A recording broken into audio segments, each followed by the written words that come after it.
There we go. Okay, yay. Welcome, you guys. Welcome, welcome. Natalie Cutler-Welsh here. I was going to say welcome back, but this is actually a new series that I'm doing. You guys, I realized the other day I spend a lot of time shining the light, which I love doing, shining the light on amazing people doing amazing things. So I do have my Impact Entrepreneur series, but this is a new series, and I'm calling it my Dare to Dream series, where I'm really shining the light on the amazing woman that I'm working with in my doTerra business. So if you know me as the go-to girl, connections, collaborations, courage, and all that, speaking and events, I actually added doTerra to my business model very strategically and very much from the heart 4 years ago. And now it's become 90% probably of my income, but not 90% of my time. And I get to work with a lot of women that I was already working with before, but who have also added doTerra to their business. So I'm actually doing this series to shine the light on them and to really encourage you guys to, I guess, live bigger if you want to, and to really dare to dream in your own life in your own way. So this is exciting. So I'm happy to be here with Charlene Greer. Hi. Charlene is from Midlife Courage. She is also one of the main doTerra builders, a gold doTerra leader on my team. So let's talk about Dare to Dream. Like, what does that concept bring up in you when I say it? Well, it kind of, I've just turned 60, so I think whenever you have a decade birthday, that Dare to Dream becomes even more urgent and becomes more present, because you can't help. For me anyway, every time I turn a decade, I think I'm a bit closer to the pearly gates. So there is an urgency there, and it's kind of like a check-in that you are doing what you really want to be doing. And so, I've had the last 3 months really assessing that Dare to Dream, and is my life on track? So very present, that whole Dare to Dream concept. Do you think, I think sometimes in life, we as, people, humans, we tend to judge ourselves by where we think we should be at a certain stage, especially with age. We're like, I know that when I did a few, if you guys look up my essential oils for men's health, I did a training recently, and I talked about how I think that a lot of men judge their life by, oh, I'm 45, I should be making this much money by now, or I should have this certain job credibility by now. And we do that, we're hard on ourselves, right? I wonder, maybe at a certain point, do you think when you get into the 60s, instead of thinking I should be this by now, you start looking at what's coming and going, this is what I actually want to do with whatever's left? Yeah. Does it change? Do you think it goes? I think it's kind of taken me by surprise, really, because, I was really looking forward to my 60s, because I felt I did do my personal growth, and I like to say I'm growing, and I'll always be growing as opposed to aging. So really looking forward to my 60 years.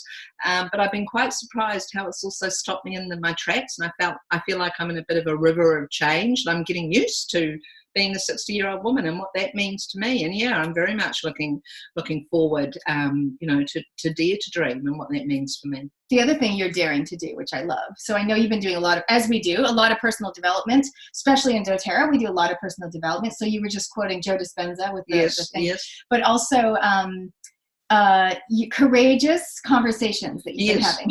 Yeah. I went to see Brené Brown. That was my birthday to myself.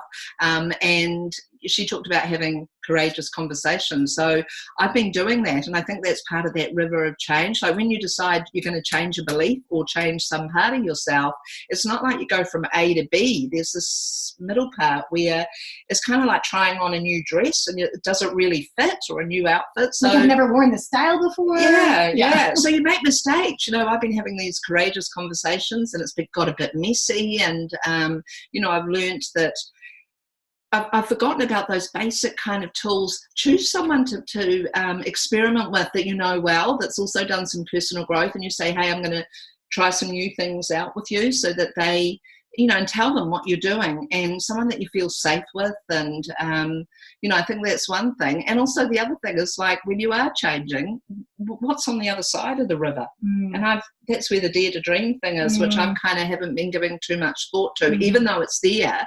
I've just been kind of drowning a little bit in the river.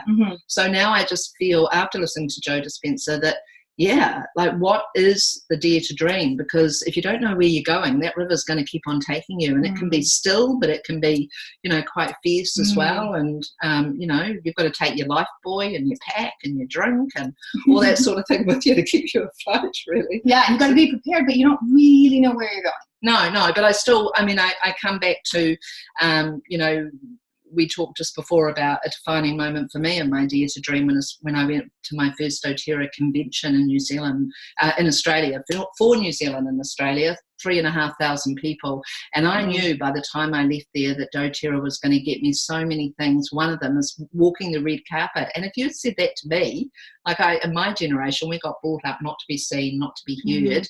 So for me, my love language is acknowledgement or being affirmed. So to walk down the red carpet with my 4 daughters and my husband is just a huge, big dream. And I owned it, like, you know, and that was 2 years ago or 18 months ago. And I know my intent is so strong that I will be doing that. Yeah, so that's one of the, you know, and that's just kind of a milestone for me about stepping up, being seen, being heard, going out there and dreaming big, and, you know, putting your voice out there and putting your presence out there, and really believing and loving yourself, really, I suppose. So that's one. And I also love that doTerra, I had a dream when I was a little girl and I forgot it. And that convention, because we looked at so many of the co-impact sourcing initiatives, I had a dream that when I was a young girl that I wanted to go to places like Africa and India and work for Corso or whatever. And I did that in my 20s. I went to India, Calcutta, and worked in Mother Teresa in her home with little kids. But then I forgot about it. I got married and had 4 kids, and it was,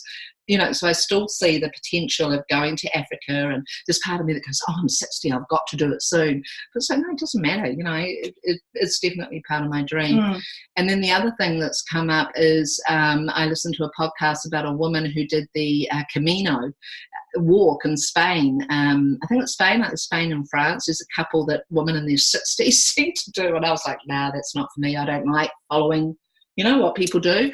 But there was something about this woman, and she actually did it, and she took 10,000 intentions with her to put on this particular rock that's called the intention. So I got in touch with her and I made an intention and asked her to put it there.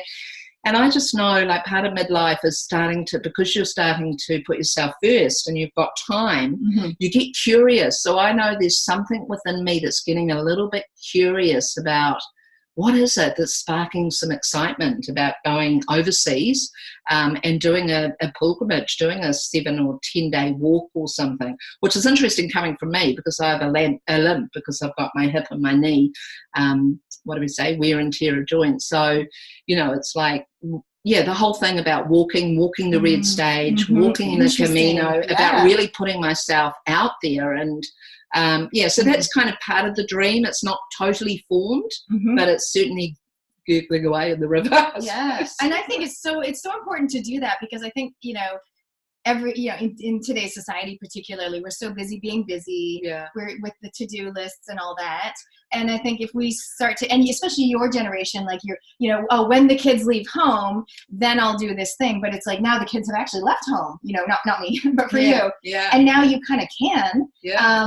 But I think that at any age we actually can, right? We kind of have this phrase that we were talking about before, is like the why not now? Like, why not now? And I think it's really interesting we really need to bring some of those dreams home. And I gave some of my girls some homework yesterday. I said, I want you guys to go into Pinterest and I want you to create a Dare to Dream board. Okay. You can make it secret if you don't want anyone to see it. You can share it with me if you want. And for one of the girls, it was all about, you know, owning her own home, right? So part of her doTerra journey was that of course she wants to help people, and she had a hard time admitting, you know, that I can also help myself, because we cannot just give to everyone else. We do need to look after number one. And it's okay to acknowledge what you truly desire for yourself as well as for others. So anyway, I said, I want you to go and create this dream board, and I want you to just pin anything like motivational quotes, decor, you know, this beautiful swing chair that I've got over there, like a couch, a car, like whatever it is that you see as your home. Not from a materialistic sense, you know, it's more for like that sense of security and that sense of belonging and all the memories that are going to be made there, and all that. So, and I gave each of my girls a different, goal, well, based on their own particular, what their why was or what their dream was. So maybe for you, Charlene, it would be about the travel and the pilgrimage, and you would look up France and Spain, and you might just start pinning, you know, beautiful architecture and flags and quotes and just anything that speaks to you. And that reminds you of, and I think that's really important. It's that visual aspect of bringing the dream board home. I know you've done tons of dream board workshops where you're like, get it off the the dream board and put it into action. Yeah, right. My daughters joke about I finally got a room to myself because I had 4 daughters. So when they left home, I bagged the first room, and my daughter makes this joke. She walks in and goes, "Mom, you got a vision board wallpaper," because I'm very visionary. So, it's fun. Just also now, it's interesting when you ask that question about dare to dream, because it is a dare. It's like, wow, now that we're talking about it, I'm opening up, and I know I've got a book inside of me. I always read autobiographies as a child. I'm reading Martha Beck's autobiography about having a Down syndrome son called Adam right now, and so I know I've got a story in me. So it's like, what's stopping me from, why wait, why not do it now and start, and I've done some prep since I've known you. So dare to dream and get that book done this year, or and it always coming from a place, and you guys know me, I talk about Up Your Brave, always coming from a place of wanting. Like I would just say to Charlene, if you have a book in you and you want to write it, yes. But if you're feeling like, I said I was going to write a book, but I hate writing. Oh, no. Right? So we can kind of tell by the way that our gut and our body responds to an idea. Does it light us up or spark joy, as Marie Kondo says? Or does it make us feel guilty? Does it make us feel like coming from a place of obligation, living in the should zone? Then it's really a should not. So I love that we're just thinking, that book, and I think another thing, it's not so much about daring to dream, but you said about like women putting themselves first, and I've had this process and this luxury of being able to do that because my girls have all left home. And one thing I've been doing, and it relates back to the oils, is one of my clients introduced me to it, and it's aromatic dressing. So I now start my day with layering myself with cream, and I put the oils in it, and I layer my whole body. I have a shower, and then I do this ritual, and then I target different areas. Like I use the Cindergran, the detox one, on my tummy and on my butt, where it's supposed to be a lot of nudes down there, Martha said, and there is. And then I do the ones, for my blood pressure's up a little bit at the moment. Then I do the ones for basil, for my adrenals. And honestly, it's just been amazing because it just feels like I've armored up, like in a nice way. And people come up, yoga yesterday, 3 women came up to me and they said, "Oh my God, you always smell so nice." And it just makes me think with mothers, like I'm just so lucky that I had that luxury of time, because as mother, I wouldn't have been able to have an hour to do that. That I can have a shower, I can do this aromatic dressing, I can make my smoothie. I've already had my lemon and my apple cider vinegar. I make my smoothie, I put my cinnamon in it, and then I have the ones that I like taking for flavouring. So that whole ritual's about an hour in the morning on me, and that's just amazing that I've got the time to do it, and I can put myself first, and it is this real sense of, as Brené Brown says, as being armoured. And obviously we don't want to arm it as in our hearts closed and we're closed off to love and joy and we're living a small life and we can't dare to dream. This is just like a really lovely armour that feels, I can cope with anything that comes my way that day. I love it. And I think it's interesting about time, because what I don't want is for people to hear that and go, well, easy for you. And if people do hear that and go, easy for you, I would invite them to go, oh, it's interesting. Is that a pattern for you to go easy for you? Like I have a friend who she's like, nah, you just get up and speak, but easy for you because you're blonde and you're skinny. It's like, okay, wait, what? Right? So like some people use the easy for you to not take action in their own life. So it's like, right. So I would invite, if you're listening to this and you think, oh, easy for you because your kids have left home, I would love to spend an hour armoring up in the morning. But it's like, how can you integrate some sort of daily rituals or give time to yourself? It might not be an hour in a row. It might be pockets of time in the day. But I want to invite you to see that you can, right? You can nurture yourself and you can dare to dream if you want to, bigger. And so I guess that would be my call to action from today, is really think about, dare to dream, and what would your dream be? Like for me, this might be a helpful tool. A couple months ago, I said to myself, Nat, if you only had 2 years to live, what would you do? And I was like, boom, straight away, pull the kids out of school and travel around Canada. It was my straight away answer. If I look at my dream board, which is conveniently right here, it has nothing about Canada on it. Right. It's all like tropical, holiday, business retreats, caring for kids in hospital, like nature, yoga. It's all that. It has nothing Canadian on it, which is interesting. But when I put the death thing against it, like if you had 2 years to live, straight away my brain went, I would go home where I'm from to Canada, where I've never, my kids, other than Jonah, has never seen where I'm from. My husband's never seen where I'm from. And we've been married like whatever, I have no idea, 14 years or whatever. So isn't that interesting? So if you don't know what your dare to dream thing is, you could try the, if you had 1 or 2 years to live, what would you do question? Because it kind of puts other things into perspective. Yeah, and I talked earlier to Nat about also, I was hearing one about writing your obituary, Yes. and write 2 of them. Like if you're in a So situation that you feel out of control and you know that discontentment is brewing, it's like if you keep doing what you're doing now and being dissatisfied and you're thinking small and you're not daring to dream, what would your obituary say? And then if you were really knew what your dream was and you were really putting yourself out there and fulfilling those dreams and feeling joyful and successful, and for me successful is transformation from inner to outer. It's not so much about material goods. It's like, you know, how would your obituary be then?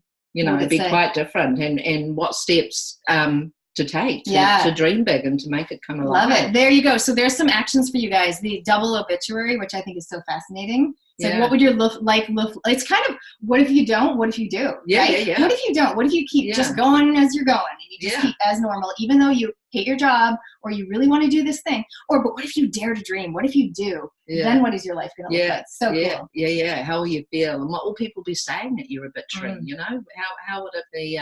You know, and I think we can use that somewhat. You know, some people think it's a morbid topic, but it's like, you know, it's going to happen to us all. And so how can we use that to help us to dream big and go out there and start living while we can. Yeah, and living it tomorrow, just one little step at a time. You know, as you said, everyone hasn't got an hour, but if I'm in a rush, I can do my aromatic dressing in 5 minutes. Awesome. You know? Awesome. So let's talk about, before we wrap up, I'd love to know, what are your favorite oils at the moment? And maybe like one little business thing, if someone's interested in doing doTerra as a business, or at least sharing and telling a few other friends, maybe earning free oils or earning dollars. So I'll come to that in a second, but let's start with the what's one of your favorite oils at the moment? At the moment it's magnolia. You know, I've always loved the flower oils because I know that they work on your emotions, which is part of, you know, I've always been an emotional person. I like working with emotions, and when I first smelt it, I thought it was really sweet, and people still had that reaction. But when I heard that it had a lot of linalool in it, which is the ingredient in lavender, which is great for calming, I just started using it, and I realized about 10 minutes later you smell it and it's so completely different. I have it in a roller bottle. I probably put it on once an hour, and funnily enough, it's the oil of self-compassion. So, you know, that's also when you're going through the river of change, you've got to be gentle on yourself. So, yeah, really enjoying the roller ball, and it's easy. I just put it on behind my ears, on my pulse points, on my hand, on my hands. And, you know, taking those 3 deep breaths is so important because that actually helps alkaline your system. I've been reading about that too at the moment. And, you know, we're also acidic. So having those deep breaths whenever you go to put your oil on. So magnolia, roll on at the moment. It's funny. I mentioned that the other day when I did the men's health one. And I say, like, if you ever get a bit judgy pants, so I use it as the judgy pants oil, like you're judging yourself or other people, then magnolia, the oil of compassion. I can't imagine a man liking magnolia, though. Do you think so? It doesn't. To me, it's quite a feminine. It is a flower. It's a feminine smell. But if men don't like it, they can put it on the soles of their feet because they still, if they are being judgmental, it's still going to help them even if they don't love the smell. So if you don't love a smell, get it on your feet. Your feet will smell awesome. Well, often if you don't like a smell, it's because you need it at some level anyway, isn't it? So the feet's a good one. All right. So maybe looking back, like you've been doing doTerra I know you've got your midlife courage business, you've added doTerra.